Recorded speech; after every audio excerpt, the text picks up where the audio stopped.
Hello guys, പുതിയൊരു വീഡിയോയിലേക്ക് എല്ലാവർക്കും സ്വാഗതം. അപ്പം നമ്മളിന്ന് സൈക്കിളിന് സ്പ്രേ പെയിൻ്റ് അടിക്കുന്ന ഒരു വീഡിയോ ആയിട്ടാണ് എത്തിയിരിക്കുന്നത്. അപ്പോൾ ആദ്യം തന്നെ നമ്മുടെ സൈക്കിളെല്ലാം തുടച്ച് വൃത്തിയാക്കി നമ്മൾ 2 ടൈപ്പിലുള്ള സ്പ്രേ പെയിൻ്റാണ് വാങ്ങിച്ചത്. ഒന്ന് ഗ്രീനും ഒന്ന് യെല്ലോയും. അപ്പം നമ്മൾ ആ തുടച്ച് വെച്ചിരിക്കുന്ന സൈക്കിളിലേക്ക് 2 കളറൂടെ ഓരോരോ ഭാഗത്തായിട്ട് ഇടവിട്ടാണ് അടിച്ചേക്കുന്നത്. നമ്മൾ ഓരോരോ കളറും മാറ്റി മാറ്റി അടിച്ചു. പക്ഷെ നമ്മൾ വിചാരിച്ചത്ര ഭംഗിയായിട്ട് വന്നില്ല കേട്ടോ.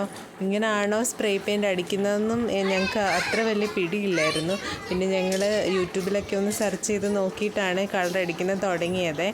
പക്ഷെ നമ്മൾ അത്ര വിചാരിച്ച പോലെ വന്നില്ല. അടിച്ചു കഴിഞ്ഞപ്പോഴാണ് ഗൈസ് അബദ്ധം പറ്റിയെന്ന് മനസ്സിലായത്. ആദ്യമുള്ള സൈക്കിളിൻ്റെ കളർ തന്നെയായിരുന്നു കുറച്ചുകൂടി ബെറ്റർ. നിങ്ങളുടെ അഭിപ്രായങ്ങൾ കമൻറ്റ് ചെയ്യണേ ഗൈസ്. വീഡിയോ ഇഷ്ടപ്പെട്ടാൽ എല്ലാവരും സബ്സ്ക്രൈബും ലൈക്കും ചെയ്യണേ. 2 സൈക്കിളും കൂടെ നോക്കിയിട്ട് നിങ്ങൾക്ക് ഏതാ ഇഷ്ടപ്പെട്ടതെന്നും കൂടി പറയണേ.